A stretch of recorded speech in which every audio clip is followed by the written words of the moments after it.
Today's episode focuses on Nepal. Sandwiched between two Asian giants with two different ideologies, Nepal now stands at a crossroads. Will the country succumb to the dragon's debt-trap diplomacy? Or will Nepal embrace a vibrant democratic ethos and build its own future on its own terms? Come with us as we take a closer look.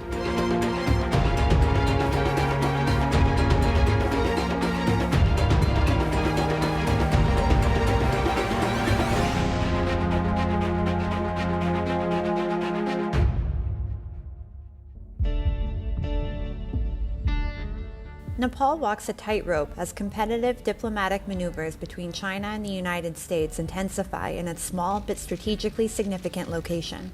The tug-of-war between the two major economic and military powers aimed at augmenting influence in the Himalayan nation intensified as a large Chinese delegation visited Kathmandu recently.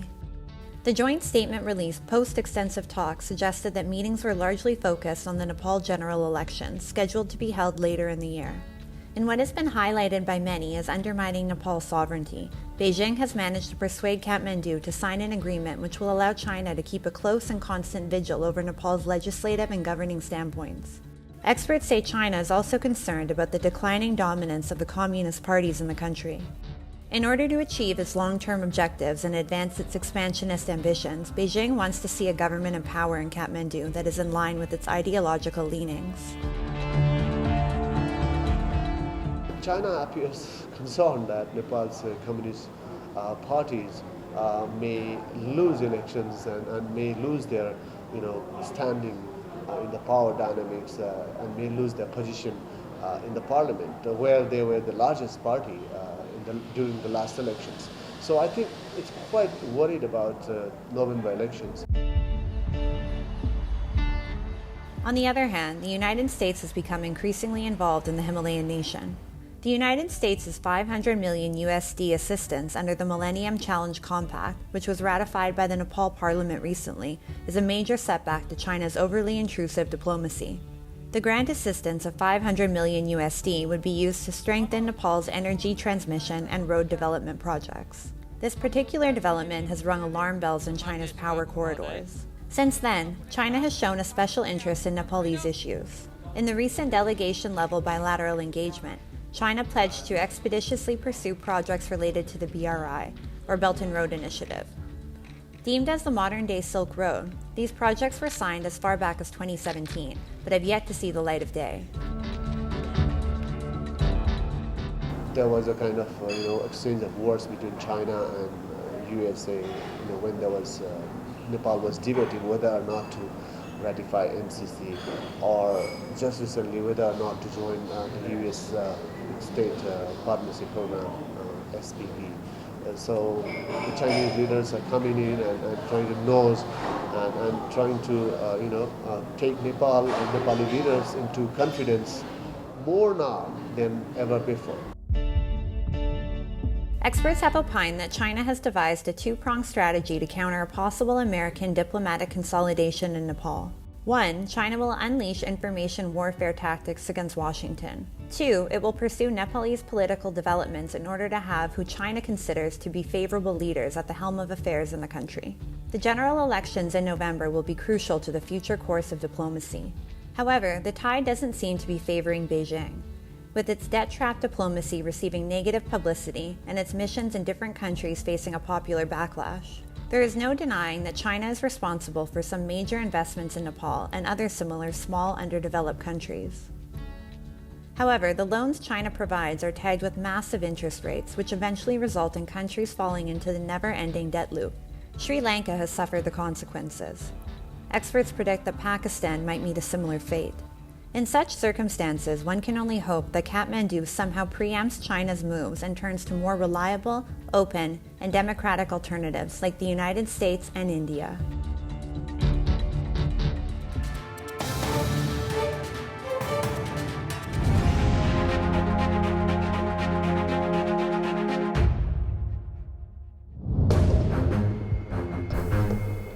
December 24, 1999. Indian Airlines flight IC-814 from Kathmandu to Delhi with 179 passengers on board was hijacked by 5 masked Pakistani hijackers. The hijackers later murdered an innocent Indian passenger before ensuring their safe escape. Parked in Afghanistan, the terrorists with hostages in the plane successfully negotiated the release of terrorists who were imprisoned in India. One of them being Masood Azhar, who later founded the terrorist organization Jaish-e-Mohammed.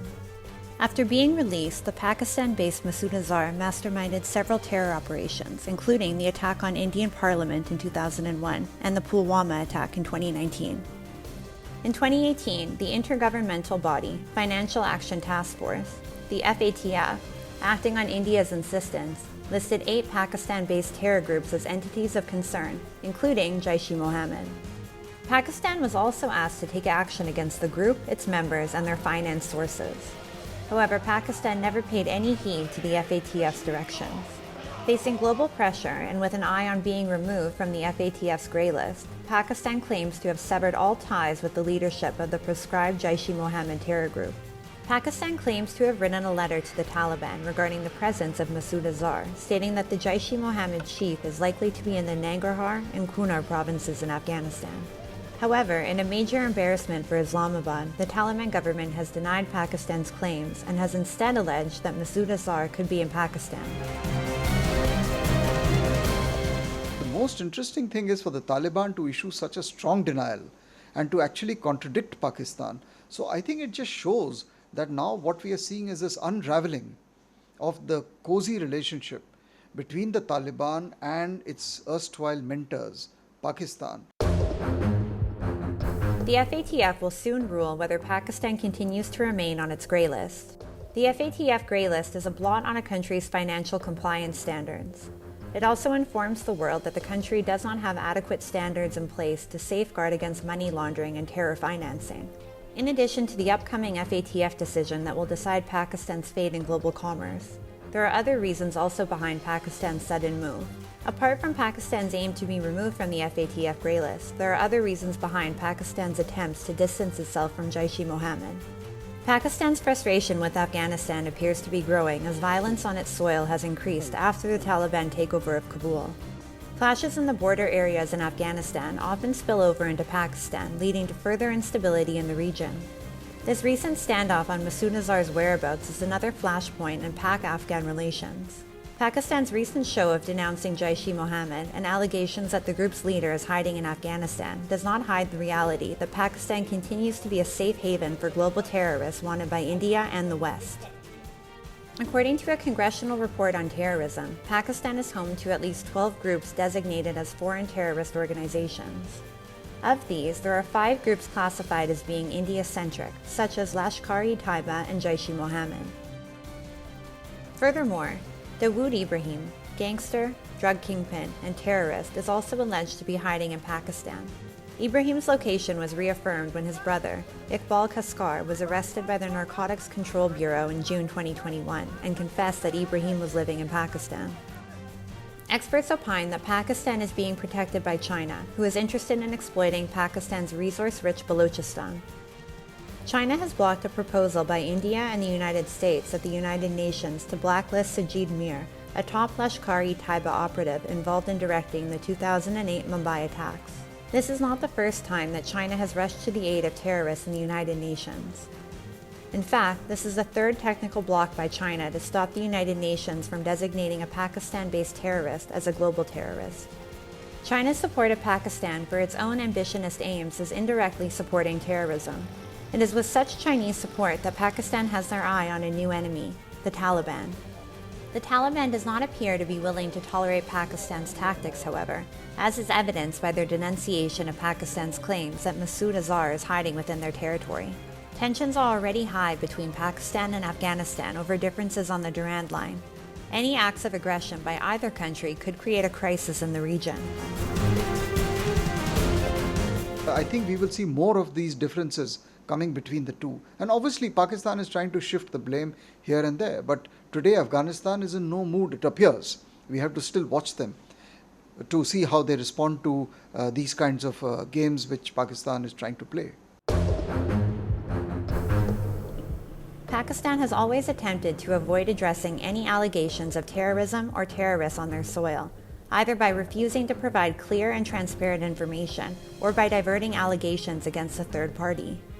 At the recently held Shanghai Cooperation Organization, Shehbaz Sharif, the Pakistani Prime Minister, refused to respond to a question about Masood Azhar and instead walked away.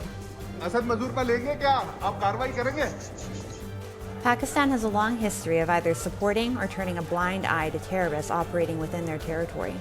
While the current Pakistani government appears to want to shy away from addressing any such allegations, India and the West will ensure that the country is held accountable.